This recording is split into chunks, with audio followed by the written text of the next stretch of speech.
The media has been our source of information for years now, but incidents involving fabricated news reports and plagiarism, for example, have caused a decrease in Americans' trust of them. Today, many view journalists as less professional and more biased than they were in years past.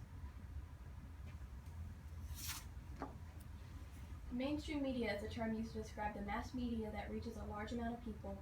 It can both shape and reflect current thought.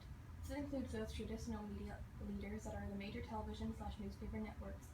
Those major outlets usually report the same things and set the agenda for what other, smaller outlets report. One of the most common and consistent examples of mainstream media are the televised news. The bias that exists with many networks can reduce the quality of journalism and form distrust among viewers because parts of a story may be omitted or altered based on more conservative or liberal views. It can be hard to tell on which direction a station leans in, but Fox tends to be more conservative while others like MSNBC and CNN tend to be more liberal. Then there are stations like ABC, CBS, and NBC who try to stay more on the middle ground but are typically considered left-center.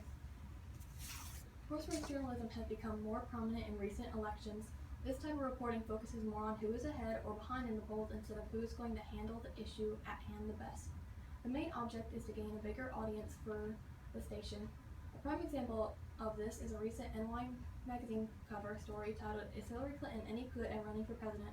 as opposed to something like "What issues motivated Hillary to run for president?"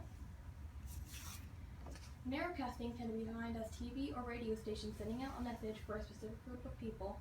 The ads delivered can be very biased because they are meant for a very defined and usually smaller group of people.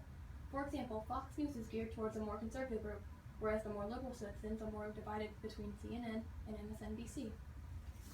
Alternative media is a form of advocacy journalism that is used to promote specific political views. Forms of alternative media include print, audio, video, and the internet. These views typically challenge the dominant asset of beliefs and values of the situation. 50% of the American population gets their news from their local newspaper, which have the greatest impact on their local governments. Newspapers at the local level tend to be more conservative as opposed to state newspapers, which are more liberal. Newspapers also contain editorials, which are opinion pieces that have no set guidelines that allows the readers to get a different viewpoint on current events. Political talk radio, a broadcast that covers topical issues, was a source of media mainly controlled by conservatives, almost creating a monopoly on the morning stations. People like Rush Limbaugh, a self-proclaimed conservative, have paved the way for conservative dominance in this media, as shown by some left-leaning radio ventures going bankrupt.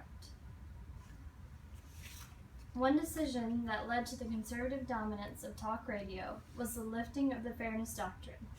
The Fairness Doctrine was a policy guided by the FCC that required broadcasters to cover controversial matters that held public interest and to also show contrasting views. The biggest opponents were deregulation conservatives, who said it was the opposite of freedom of the press. Finally, due to President Reagan's philosophy of deregulation, the law was removed, and since 1987, the removal of it has created the opening in media for conservatives that helps solidify their position in the field of talk radio. The press corps is comprised of all the people that report the news. 23% of the American population claim to be self-described liberals, while 55% of journalists did.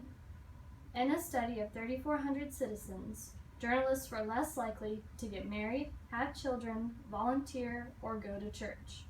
This leaves room for plenty of ideological bias, where their beliefs are projected upon their audiences.